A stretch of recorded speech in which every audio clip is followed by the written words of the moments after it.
Hello, everyone. Welcome back to Simple English Talks. I'm so happy you're here with us today. Whether you're listening from home, on the bus, or taking a walk, we are so glad you tuned in. Hey there. Great to see you all again. I was just thinking this morning, we get so many messages from learners asking about questions in English, and I thought, wow, we really need to do an episode about this. Oh, absolutely. I remember when I was learning a new language, asking questions was one of the hardest things. I'd get so nervous and just freeze. Does that sound familiar to you? I think a lot of our listeners can relate to that. So today we're diving deep into how to ask questions in English. We're going to cover every question model you need. Yes, every single one.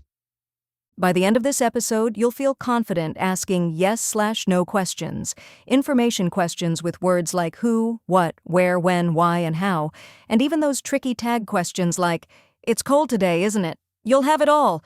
We love hearing from you, so here's our question for today. Write in the comments. What kind of questions do you find most difficult to ask in English? Is it the word order? Is it choosing the right question word? Let us know. And if you're new here, welcome to Simple English Talks. Please hit that subscribe button so you never miss an episode. We post new content every week just for English learners like you. All right, let's not wait any longer. Let's jump right into today's lesson and start asking some great questions. Okay, let's start with the foundation. Yes/no questions. These are questions where the answer is simply yes or no. They're the most basic type of question in English, and once you get the structure right, everything else becomes easier. That's right. And the structure is actually pretty simple. For yes/no questions, you flip the subject and the auxiliary verb. The formula is auxiliary verb plus subject plus main verb. So instead of saying, you are happy, you ask, are you happy? Exactly. Let me give you some clear examples. You can swim becomes, can you swim? She is working today becomes, is she working today? They have finished becomes, have they finished? See the pattern? And for sentences in simple present or simple past, sentences without an obvious helping verb, we use do, does, or did. So you like coffee becomes, do you like coffee? And she works here becomes, does she work here? And he left early becomes, did he leave early? Oh, that do/does/did part is so important. I see learners make mistakes there all the time. For example, some people say, does she works here? But that's wrong. When we use does, the main verb goes back to its base form. It's does she work here? Not works. Right. The as moves to does. It doesn't stay on the main verb. Think of it like this. The as can only be in one place. Either she works or does she work, never both. Pause right now and say these out loud. Do you have a pen? Does he live nearby? Did they call you? Great practice. Now for negative yes/no questions, we add not. Don't you like it? Doesn't she know? Haven't they arrived yet? These can sound more emotional, like surprise or concern. Don't you remember me? Sounds like you're a little surprised. Can you think of a yes/no question you might ask a friend today? Write it down in the comments. We love reading your examples. Okay, let's do a quick summary. Yes/no questions use auxiliary plus subject plus main verb. Use do/does/did when there's no other helping verb, and remove the s from the main verb when you use does. Simple and clear. Now let's build on what we just learned and move to we questions.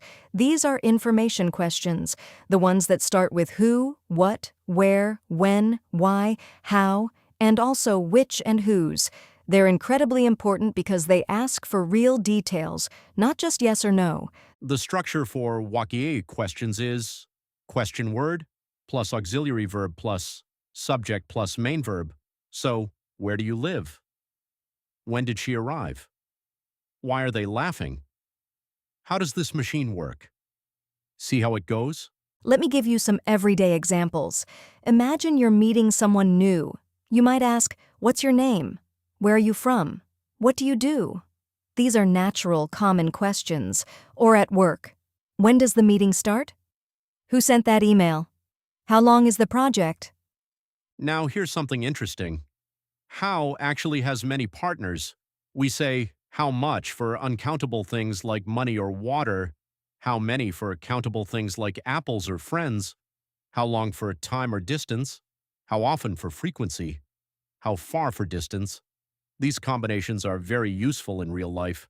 Let's compare formal and informal usage here.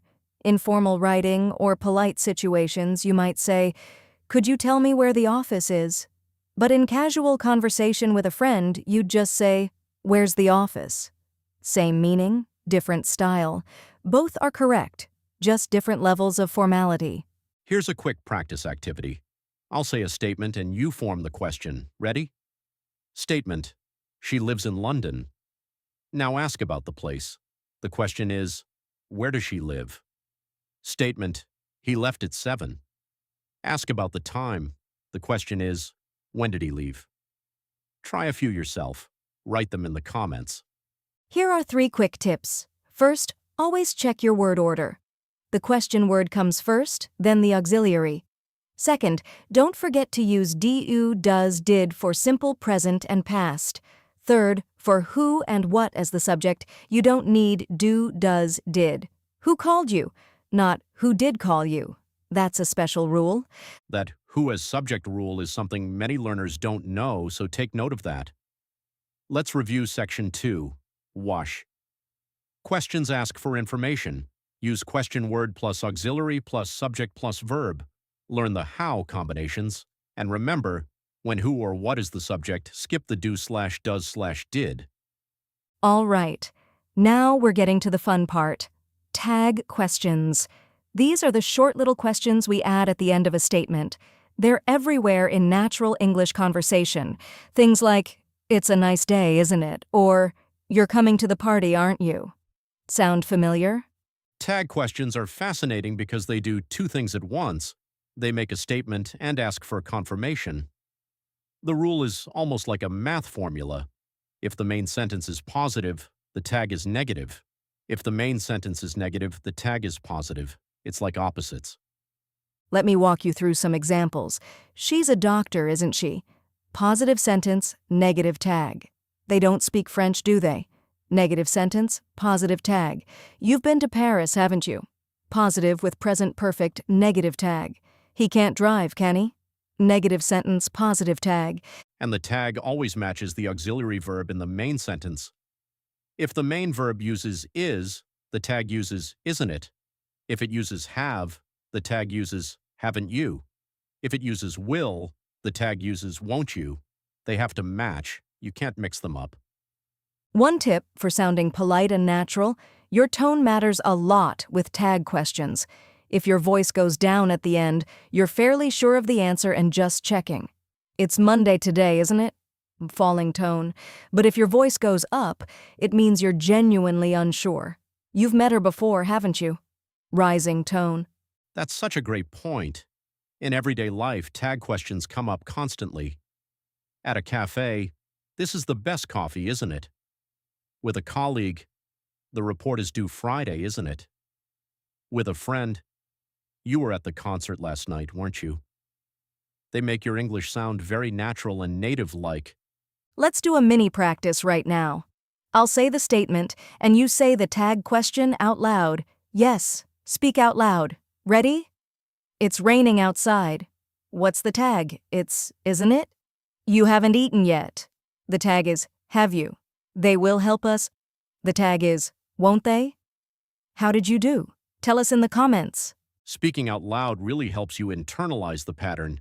Your brain needs to hear the sounds, not just read them. Section 3 summary. Tag questions confirm or check information. Positive main sentence, negative tag. Negative main sentence, positive tag. Match the auxiliary verb. And your tone changes the meaning. Brilliant stuff. Okay, let's talk about mistakes. And honestly, we all make them. Even people who've been speaking English for years sometimes get these wrong. So please don't feel embarrassed. Mistakes are how we learn. Let's go through the 4 most common ones we see. Mistake number 1, wrong word order. A lot of learners say, "what you are doing," instead of "what are you doing?" Remember, the auxiliary verb must come before the subject. If you're not sure, just check question word, auxiliary, subject, main verb. What are you doing? Always in that order. Mistake number 2. Keeping the as on the main verb when using does. People say, does she works here? The correct sentence is, does she work here? Why? Because does already carries the third person singular. It's doing the job of the as, so you don't need it on work anymore. One's only. Mistake number 3, using did and keeping the past tense verb. Learners sometimes say, did she went to school? But did already tells us it's past, so the main verb returns to its base form. Did she go to school? It's similar to the does mistake. The helper verb does the heavy lifting and the main verb relaxes. Mistake number 4. Mixing up the tag. This is where people say something like, she's nice, is she? But that's wrong because the sentence is positive, so the tag should be negative. She's nice, isn't she? Always flip the polarity. Positive to negative, negative to positive. Think of it like a light switch. It should always be in the opposite position. You know, I actually made the did went mistake myself once, and someone corrected me. I was a bit embarrassed, but honestly it helped me remember forever. So if someone corrects you, say thank you. It's a gift. Now for each mistake, try writing a correct sentence in the comments. That's the best way to make the right version stick in your memory. Seriously, everyone makes these mistakes, even fluent speakers. The goal is not to be perfect, it's to communicate. And little by little, with practice, these structures become automatic. You'll catch yourself before the mistake comes out, and then one day you won't even have to think about it. That's so true. Progress happens gradually and every single practice session matters. Keep going. You are doing so well just by listening to this episode today. Now let's move into some practice together. Time for our favorite part, interactive practice. I'm going to give you a situation and 2 sentence options. Your job is to choose the correct question. Say your answer out loud before we reveal it. Ready? Let's go! Situation 1. You want to know if your friend enjoys pizza. Do you say option A, do you like pizza? Or option B, does you like pizza? The answer is A, do you like pizza? Does is only for he, she, or it, not for you. Situation 2. You want to know the location of the supermarket. Option A. Where is the supermarket? Option B. Where the supermarket is? The correct one is A. Remember, the auxiliary verb comes right after the question word. Option B sounds like indirect speech, not a direct question. Situation 3. Your friend says he's tired. You want to confirm. Option A. You're tired, aren't you? Option B. You're tired, are you? The correct answer is A. Positive statement. Negative tag. Aren't you is the right tag here. Situation 4. You want to know when the movie started. Option A. When did the movie start? Option B. When did the movie started? Option A is correct. After did, the verb always goes back to base form. Start, not started. Situation 5. You see someone new at work and wonder who they are. Option A. Who is that person? Option B. Who that person is. Option A is correct. Always keep that question word, auxiliary, subject word order. And notice, this one uses who as a question word, not as the subject, so we use is normally. Now here's your challenge. Create your own question for each of these situations and write them in the comments. Ask about your daily routine, your weekend plans, your favorite things. There's no wrong answer if you're trying, and we'll cheer you on. Exactly. Don't aim for perfect, aim for real. Real conversation is sometimes messy, sometimes imperfect, and always valuable. The more you practice asking questions, even in English with yourself in the mirror, the more natural it becomes. Keep speaking, keep asking, keep growing. Wow, what an episode! I'm so excited about everything we covered today. You've just learned 3 powerful question types in English, and with all those examples and practice exercises, your question-asking skills are definitely stronger now than when we started. Let's do a quick recap of the 3 big things we covered today. Number 1. Yes/no questions. Auxiliary verb comes first. Use do slash does slash did for simple tenses and never keep the S on the main verb with does. Number 2, war questions. Question word comes first, then auxiliary, then subject and verb. And remember the special rule when who or what is the subject. Number 3, tag questions. Opposite polarity, match the auxiliary, and use your tone to show confidence or uncertainty. You should feel really proud of yourself for taking the time to learn today. Seriously, every minute you invest in your English is a step forward. You're building something real, and it will pay off every time you have a conversation, go on an interview, travel somewhere new, or make a new friend. Here's a reflective question for you. Think about the last time you wanted to ask something in English but felt unsure. What was it? Write it in the comments, and our community can help you figure out the best way to ask it. If you enjoyed today's episode, please give us a like. It really helps more learners find Simple English Talks. Share this episode with a friend who's learning English, and leave us a comment with one question you're going to use today. Don't forget to subscribe to Simple English Talks so you get every new episode as soon as it comes out. You are doing amazing.